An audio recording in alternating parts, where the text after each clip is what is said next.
Hey everybody, welcome to Let's Play Kerbal Space Program First Contract. This is the 0.24 update for Kerbal Space Program, introducing contract and money to the career mode.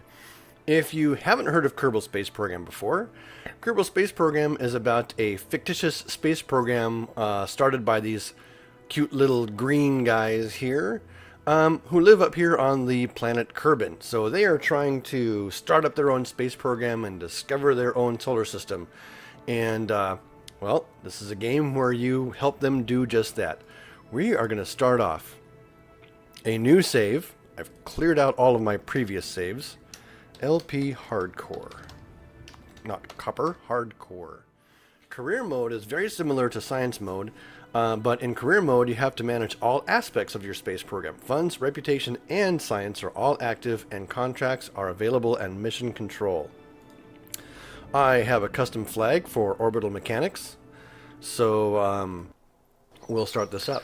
Okay, here we are at the Kerbal Space Center, and there are many buildings around here. So the goal of Kerbal Space Program, essentially, even in career mode, is still to unlock the entire science tree. There's a whole lot of stuff hidden in here.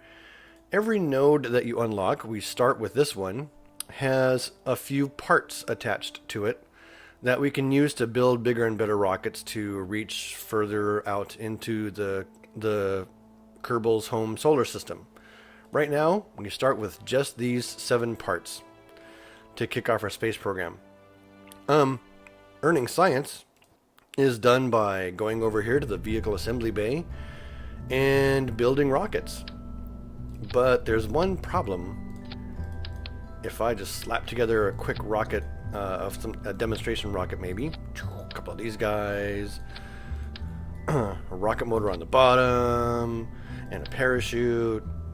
If we look right here, this is how much money this particular rocket is going to cost, and these are the currency they use in Kerbal Space Program is called funds. So this rocket is going to cost this much of my funds, and I only have 10,000 funds right now. In order to earn more funds to launch rockets, I actually need to head over to the mission control building, this little building here, and talk to Gene Kerman about fulfilling some contracts. So this is the new contract interface. This was introduced in 0.24. And for people that are completely new to the game, it's all wrapped up into the same build. These contracts give us a specific goal. In this one we need to, let's see here, he says we want you to launch a vessel to officially start off the space program. Prestige is how much reputation we're going to get. So 1 star is a little bit of prestige, 2 stars is a moderate amount of prestige, and 3 stars is a lot of prestige. Objectives: launch a new vessel. All we need to do is successfully launch a vessel. It doesn't even need to land. And they're going to advance us some funds. Upon completion, we'll get more funds, a little bit of science, and some reputation. And there is go back to that. There is a failure penalty for these contracts. Now, these first 4 contracts are pretty much impossible to fail. The only way you can fail a contract really is to not get them done in time. Well, these contracts never expire.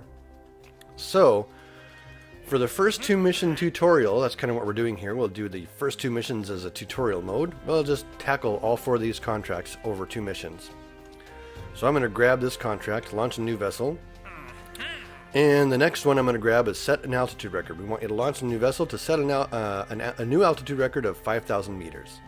And that will give us about 2,700 funds or so for completing it. If we go now here to the active contracts tab, we'll see the contracts that we've selected. Now that we have our contracts done, we're going to head back to the vehicle assembly building to build a rocket which should be able to accomplish those contracts. Down here we can bring up our contract summary to help us plan our building. And this is the vehicle assembly bay. This is where all of the rockets are built before being put out on the launch pad out there and launched. First order of business is to give our mission series a name. So I'm going to call this the Tiger mission. This is Tiger 1. Okay, now that our mission has a name, and we know what our contracts are, we need to launch a new vessel and achieve an altitude of 5,000 meters. I will start building my rocket. So up here in the vehicle assembly building are these tabs that break up all the different parts, because they're at the end of the game there will be a lot of parts. Anyway, it breaks up the parts into various categories. We have our pods, which is where all of our manned and unmanned control pods are. We have propulsion, which is where all of our fuel tanks and rocket parts are found. We have control. These are sort of some automated control things that help our ship fly better. Structural components. Aerodynamic, which we haven't unlocked any aerodynamic parts. Utility. This is sort of miscellaneous things like landing gear and parachutes and batteries. Science. These are parts that help us send back science. Remember that science is what we need to unlock new parts. And then subassemblies is a special tab where we can actually save parts of our rocket as a prefabricated subassembly for use later on. Okay, now that we have our command pod here in the middle, it's time to build us a little bit of a rocket. So I'm going to stick on 2 of these fuel tanks. These tanks carry liquid fuel and oxidizer in the right ratio for the rocket. So basically what will happen is over the course of going up, these fuel tanks will empty into this rocket motor.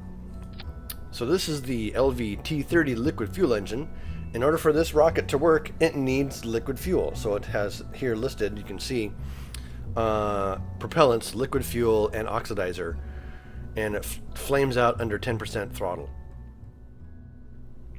So that's a pretty basic rocket design, which is suitable for going up, but we need to worry about actually getting this guy retrieved without killing its crew member, if at all possible. And that requires, under the utility tab, a Mark 16 parachute. So if you make a rocket that looks like this, you can accomplish these 2 missions without a problem. And there are lots of other controls up here that we will worry about in another video at another time. This is basically just a quick kickoff to get the first 2 missions done. And the last thing we need to take a look at, sort of buried down here in the lower right hand corner, is the staging control. This staging control determines what order everything will happen in when the rocket launches. Right now we have both the rocket motor and the parachute activating at the same time. That's not going to be particularly useful because we're going to be trying to slow down at the same time as we're speeding up. So I'll click on the plus button to add a new stage and just drag the rocket motor down. Staging always happens from the bottom to the top, or the highest number to the lowest. So stage number 1, as it were, is just the rocket motor. Stage number 0 is just the parachute. At this point, we are ready to save this rocket and launch it. So click on the green launch button, and here we are on the launch pad.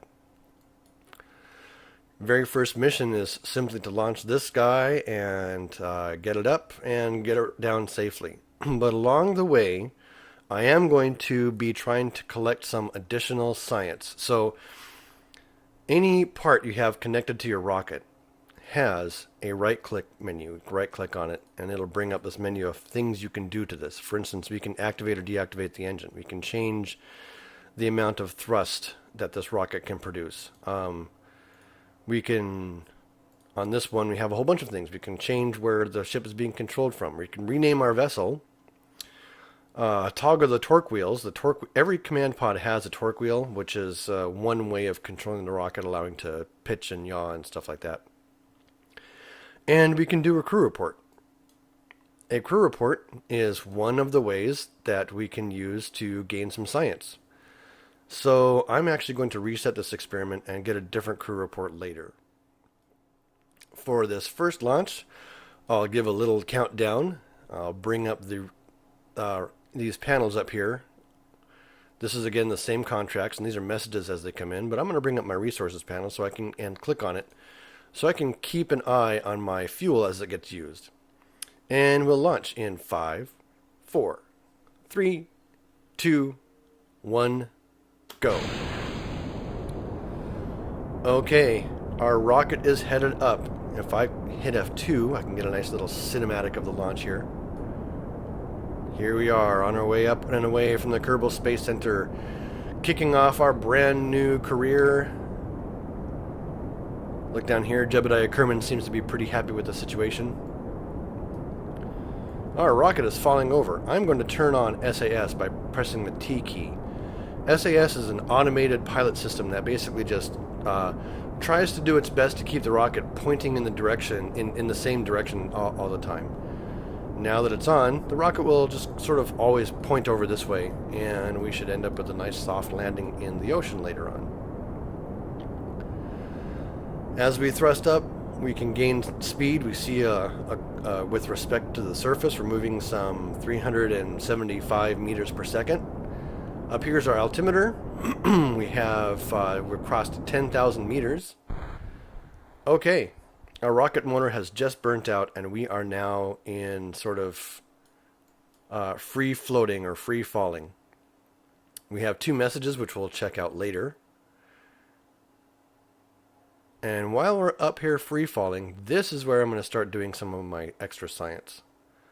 Right click on the command pod, click on crew report. Crew report while flying over Kerbin's water. You record the crew's assessment of the situation for 3.5 science. And we're actually starting to sort of fall down now. As we can see, our speed is picking up, and it sort of looks like we're headed in a downward direction. So I'll turn off SAS and activate my parachute. The parachute activates in drogue mode, and we begin falling gracefully down to the surface. Now, my particular YouTube style with Kerbal Space Program really is to spend a lot of time sticking to the fundamentals. If you are one of my previous fans coming from my YouTube channel that I had dedicated to just to Kerbal Space Program, which incidentally was my first YouTube channel ever, it was called Orbital Mechanics. Then some of this information might be a rehash of some of the stuff you've already seen, but we'll be, of course, going through the new experience of contract mode, or I should say the new career mode, dealing with contracts and budgets together. But I want, there are new people coming on to Kerbal Space Program all the time, and in order to learn these difficult concepts, I'm going to be spending some time rehashing old themes. All right, at 500 meters above sea level, our parachute automatically deploys, and we're now falling down at about 10.2 meters per second. That's a little bit fast, so I expect that some of my parts here are actually going to end up being destroyed and lost to the depths of the sea. And we'll find out what the result of that is in a few seconds. So this first mission is really just about getting a rocket off the ground. A very small, very simple rocket. We haven't even established orbit. We haven't even left the atmosphere or anything fancy. There we go. Okay. We've splashed down in the water, and all those other rocket bits have sort of fallen off. I'm going to rotate this pod just a little bit because I want to see if there's a different crew report available. Oh, cancel that. Now that we're safe in the water, more or less, I'm going to have Jebediah Kerman do an EVA. So here he is, hanging on top of the rocket. EVA report. EVA report while flying over Kerbin's water. This is a most precarious situation, but it's worth 5 science. Then we'll have him get back in. He still seems pretty pleased with how things went. He's not dead. I'm going to have him do another EVA report. And this time he fell in the water, but his suit is buoyant and brings him back up to the surface. We can swim around a little bit. Now, if I do an EVA report... EVA report from Kerbin's water. I don't think a spacesuit was entirely necessary to get here, was it? Yeah, more like a swimsuit would be more appropriate. We'll keep that for a little bit more science, but now that we're here in the water and we're landed, this is an example of taking a surface sample. So one of the things he can do is take a sample of stuff.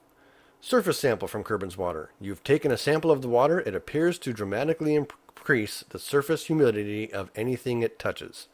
And this particular discovery, if you will, is worth 12 science.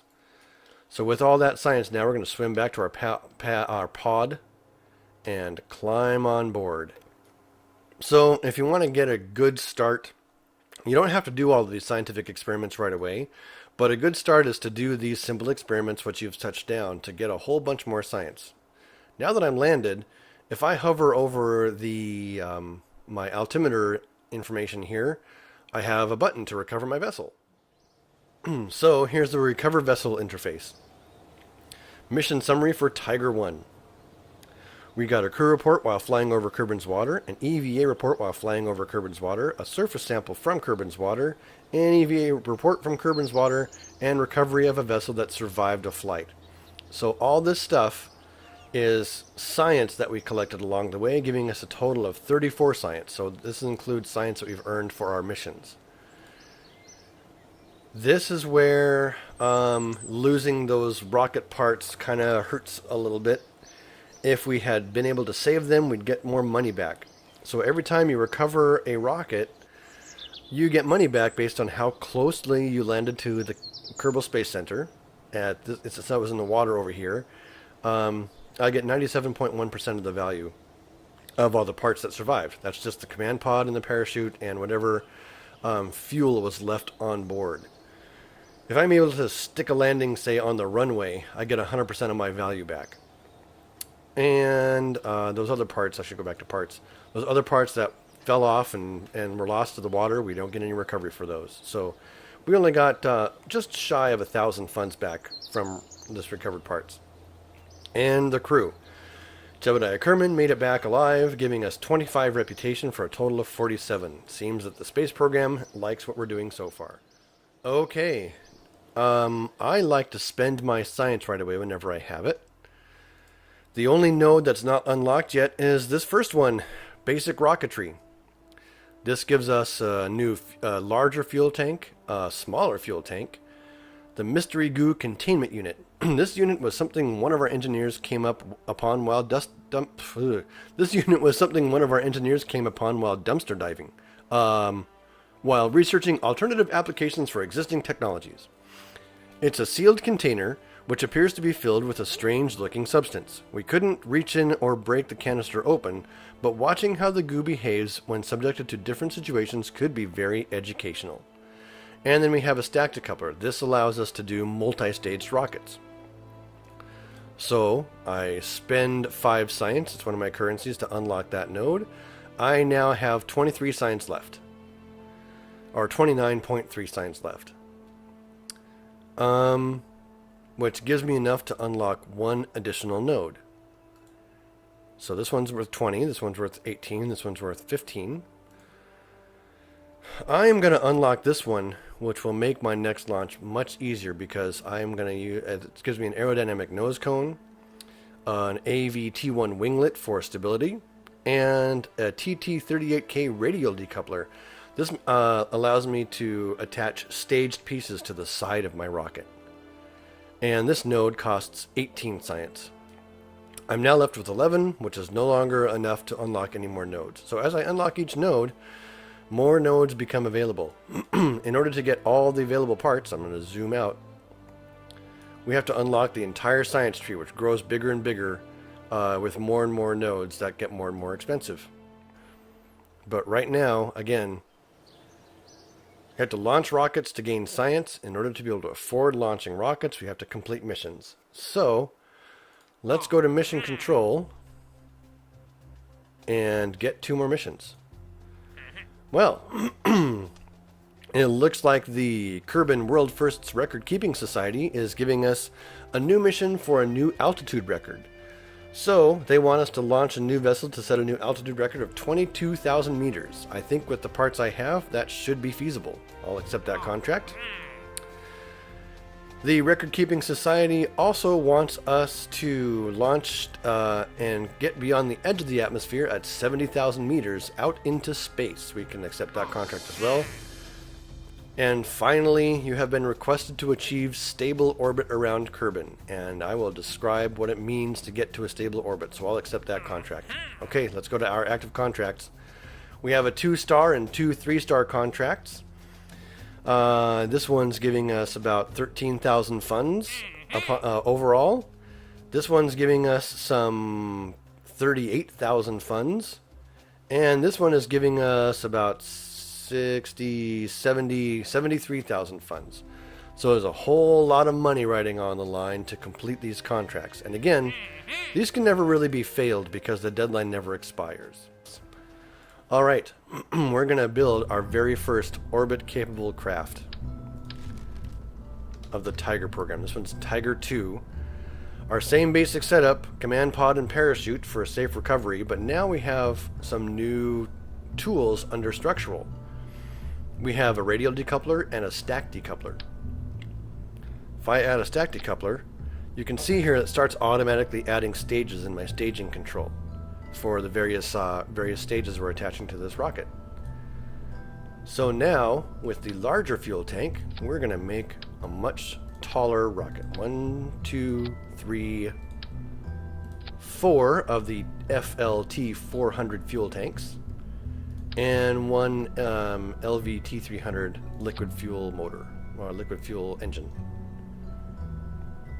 Now that's almost enough. We still need a little bit more go juice to get up into orbit. So I am going to then take a little time to add some TT38K radial decouplers. I'll just add one of those for now, and one of these solid fuel boosters.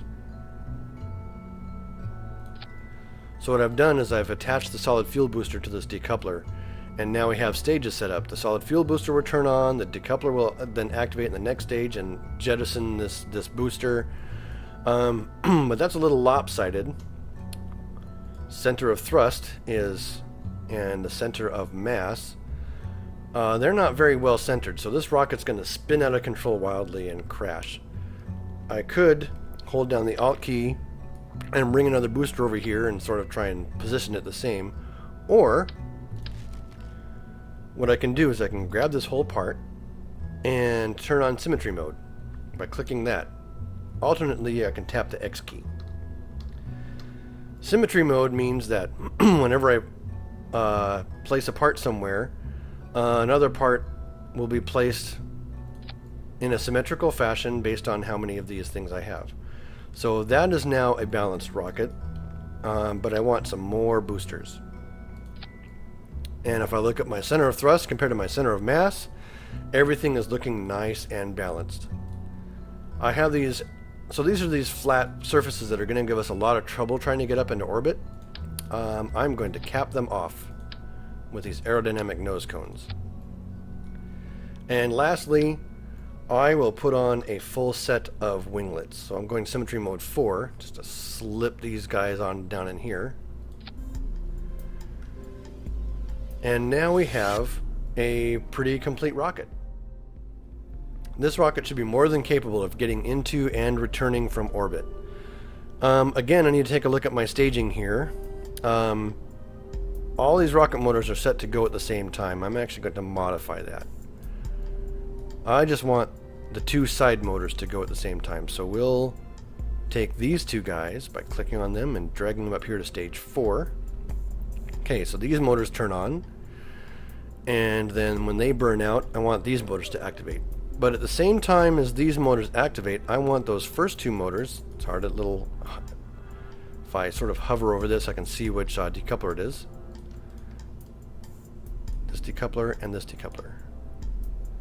So these 2 motors activate, I can see them sort of highlighting, and then these decouplers, hopefully you can see that highlighting, will also activate at the same time, getting rid of these rocket motors, these rocket engines, or solid rocket boosters, which have already used up all their fuel.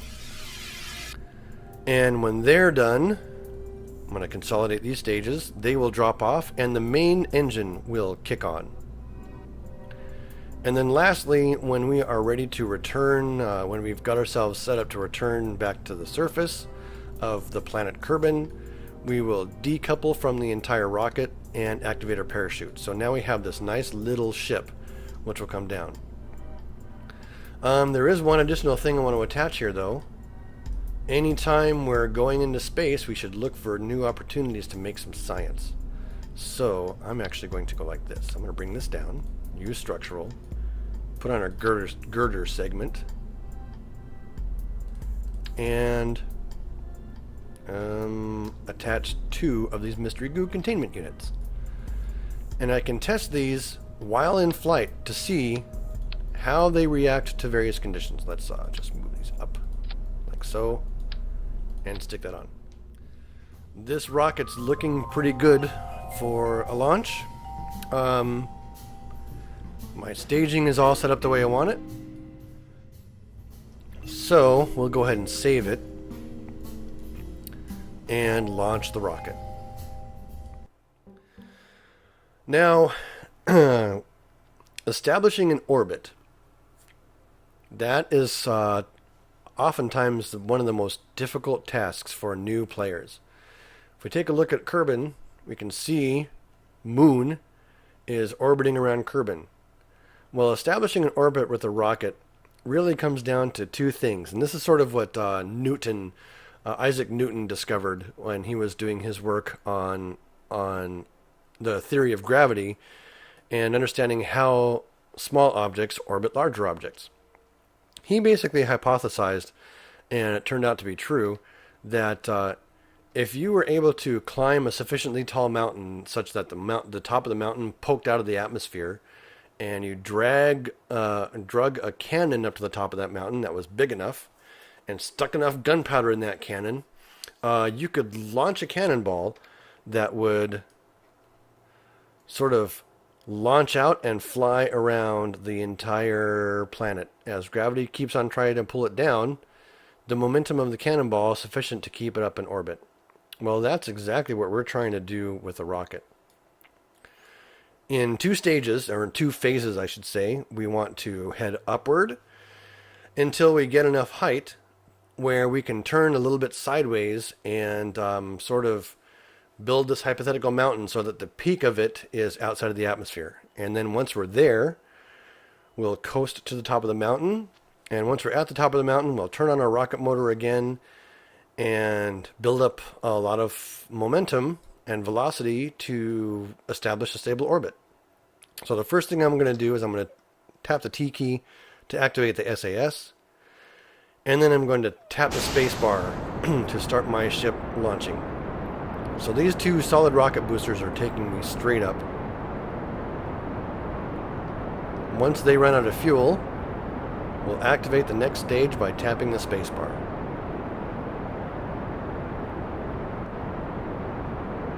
Here's the fuel they have remaining.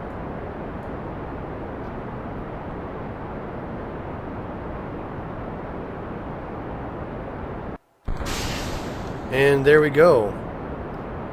This next stage is on its way. Gaining a little bit more speed, climbing up some additional height. So here's our current altitude, 5,000 meters and climbing. This gauge right here shows us the thickness of the atmosphere that we're currently flying through. The thicker the atmosphere, the more atmospheric drag there's going to be on our spaceships. That's sort of slowing us down. So if you can see, we're slowing down. I need to hit my rockets again to keep on going. Now at this point, I'm going to wait till I get to about 15,000 meters, and then I'm going to push my ship over. So I use WASD to control my ship. At about 15,000 meters, I start pushing my ship sideways. If you click right here where it says surface, you can change your flight mode to orbit, and you want to aim directly at that indicator right there.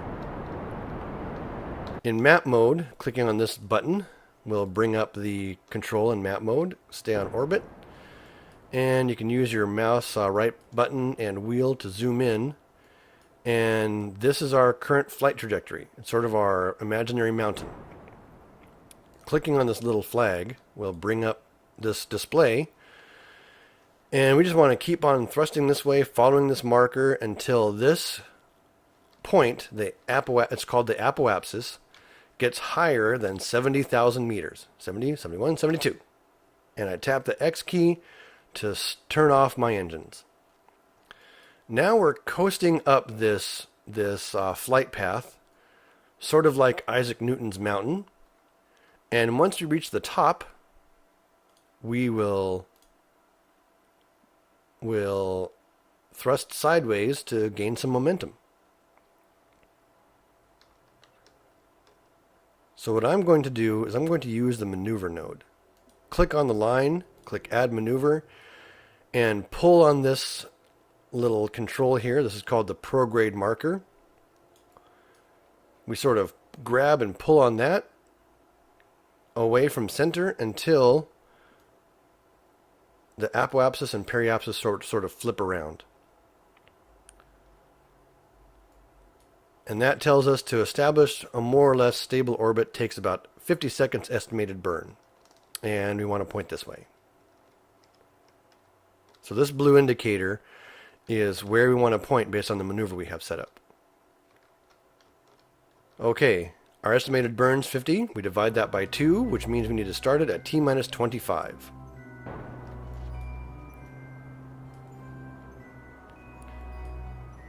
And if we pay attention to this blue line here, we can see that we're now pushing it out. So our rocket is now thrusting sideways, essentially at the top of this very tall imaginary hill, Newton's Hill, adding momentum and gaining, basically adding momentum so that we're equalizing the force of gravity with the force of our momentum carrying us around the planet. So we'll just carry this burn out until this comes down to 0. Boop. About like that. Okay, our periapsis is 69,725 meters, and our apoapsis is at 87,000 meters. We've established more or less a stable orbit. This one dips into the atmosphere just a little bit, so that might cause us problems later on, but that's okay. We'll worry about that next time. And we got some messages. Now that we're in space and we're in orbit, we have a ton of time to play with. Up here in space and orbit, we can do a whole bunch of scientific experiments, but first we'll check our messages. We set the altitude record. Well done. And we've escaped the atmosphere. That gives us a bunch more money. The other contract we still have to achieve is achieve orbit around Kerbal. This orbit is not very stable because this periapsis is a little low. And I'm throwing terms out there that some new players might not be familiar with, apoapsis and periapsis. Apoapsis and periapsis are 2 points on an orbit, or 2 points on an ellipse. The periapsis is defined as the lowest point in the orbit above the surface of the body that you're orbiting. So in this case, our periapsis is 69,000 meters, which means it has a height above ground of 69,000 meters. Well, we've already been told the atmosphere is 70,000 meters, so we need to find a way to make this periapsis go a little higher. Over here is the apoapsis. This is the point of an orbit that is furthest away from the surface. So this apoapsis is at 87,000 meters. Right now, we're just coasting around. In order to change what your orbit looks like, you need to apply thrust, and that's what that orbit maneuver node was last time. So I can actually go over that now that I'm not in a hurry. I can go over that in a lot more detail. The best place, if you've gone through the tutorials, you should remember that the best place to modify the periapsis is at the apoapsis, which is the furthest point away. Basically, the further you are from whatever point you're trying to change, the less energy it takes to change that point. So I'm going to add a maneuver over here. I'm going to center on Kerbal and make my life easier. I'm going to add a maneuver over here, and then we can go over all these maneuver points. This one is called the prograde marker, and you can see it on the nav ball.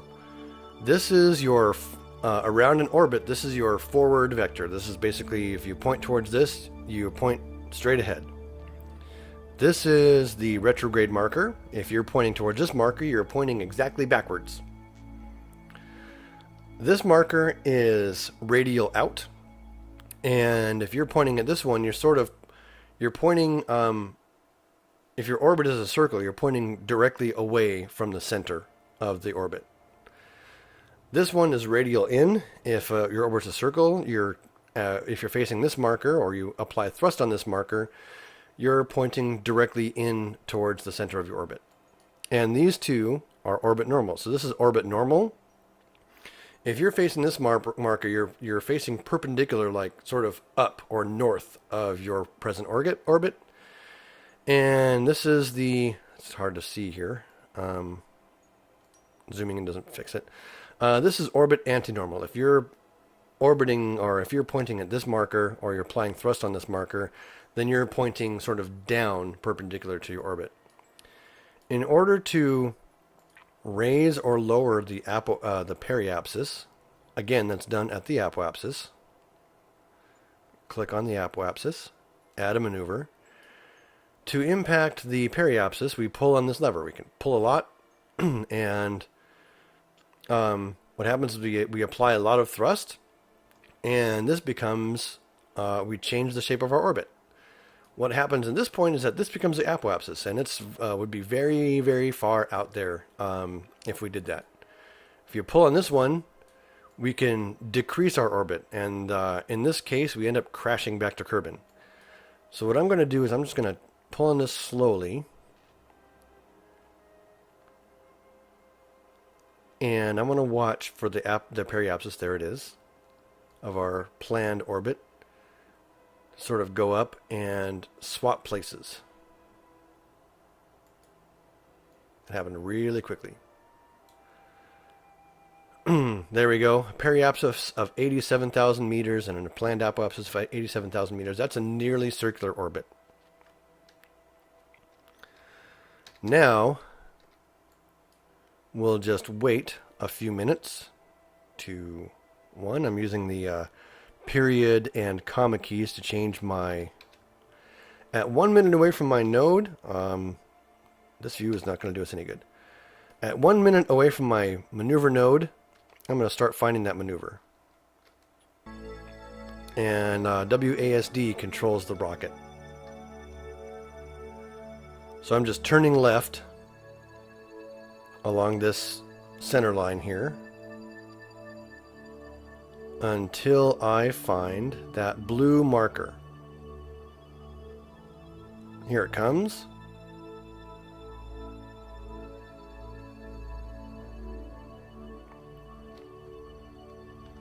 Turn on SAS again.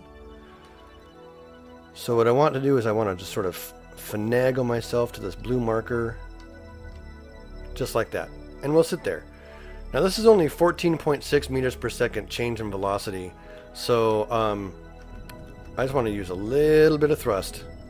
Whoa, X. That's okay. I think we're all right. What happened? Our new apoapsis is now 91,000 meters and 87,000 meters. So I wasn't as precise as I could be, but that was a really small change in velocity. But we now have a stable orbit because the lowest point of our orbit, the periapsis, is higher than the atmosphere. We would literally stay up here in space forever if we wanted to. And according to our messages, congratulations, we established orbit around Kerbin, getting a whole bunch more reputation and a bunch more science and a bunch more funds. Okay, let's come around to the light side of the planet. Now that we're on the light side of the planet and we can see our rocket and sort of see what's going on, we can do some experiments. We're currently flying over the water. We'll get a crew report. Crew report while in space near Kerbin. It seems we are very much in space right now. The sky seems to be mostly below us, and that's worth 5 science. We'll have Jeb come out and do an EVA report. An EVA report from space just above Kerbin's water. You've recorded your observations about the situation, and that's worth 8 science. We'll keep that and go back inside. Now, really advanced players would just float around the planet, continuously going around in orbits, and try that EVA report in a whole bunch of different places. I'm actually going to save that for the next Let's Play.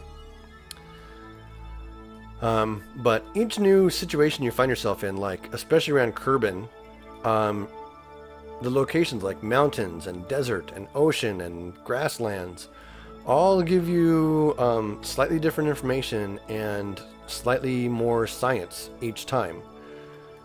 So while we're in space, we'll observe one of our mystery goos. Once again, right click on the container, and the only option here is observe mystery goo.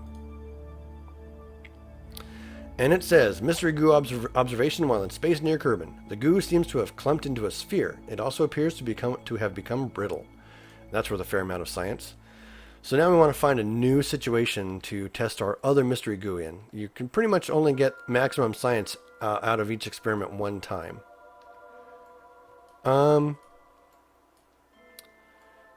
This little Africa-like looking continent is where the Kerbals have their space center. It's on this little patch of ground right there, sticking out, this peninsula, sticking out in this sort of Africa-looking place. So we want to land as close to there as possible.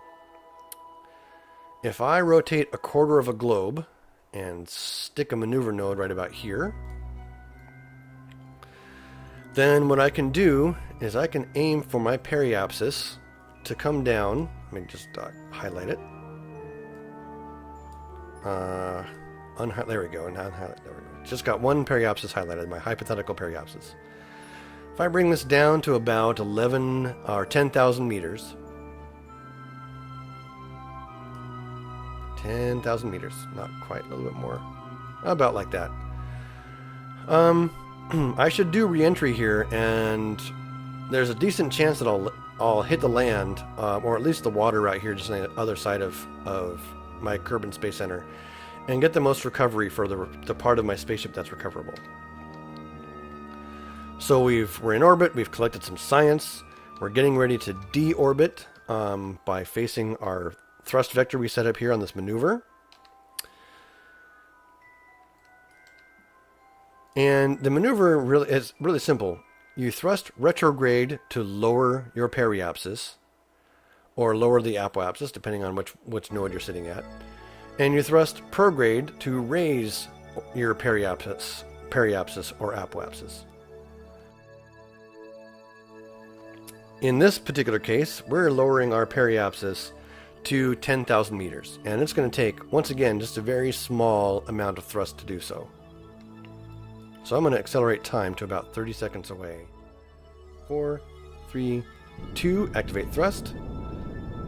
Wait for this to come down to 0 and hit X. Boop. Just like that. Our camera view changing tells us that we are no longer in an orbital orbit. We are now in a ballistic trajectory. And technically it's an orbit, but the orbit gets so low in the atmosphere that we're going to end up re-entering and falling out of the sky. Right? Okay. Well, now we find ourselves in space orbiting over this desert with a little bit of time. Let's have Jeb come out and give us another EVA. EVA report from space just above the Kerbin's mountains. You've recorded your observations about the situation. We'll keep that data. So that was just above the mountains. I think this is a mountain range. I wonder if I wait a little bit longer, if I can get just above the desert. Okay, let's try it again right here. EVA report. Yes, EVA report from space just above Kerbin's deserts. You've recorded your observations about the situation. So each new place that we can get an EVA report, they're referred to as biomes. Each new place that we can be orbiting above to get more information just grabs us more science. So now we're coming over the water. We already have an EVA report for that, and I will go over that in the science archives. But for now, it's just a waiting game. We'll go ahead and accelerate time until we get to re-entry. Alright, here we are. We are just now beginning to enter the very upper part of the atmosphere. You can start barely seeing that our needle is moving. While we're here, we do have another canister of mystery goo that we haven't observed yet. So we'll observe that right here. Mystery goo observation from Kerbin's upper atmosphere. The goo seems to be getting very cold now, and that's worth 7 science. At this point, since we're entering the atmosphere and our rocket motor isn't going to do us a whole lot of good, and it looks like I completely missed. I completely missed this continent. What I could do, here's an interesting idea. I have fuel left, so I'm going to turn my SAS on, point at this marker. Remember, this is the retrograde marker. And turn on my engines. So this will actually slow me down considerably. And I think I'll just do this until I run out of gas.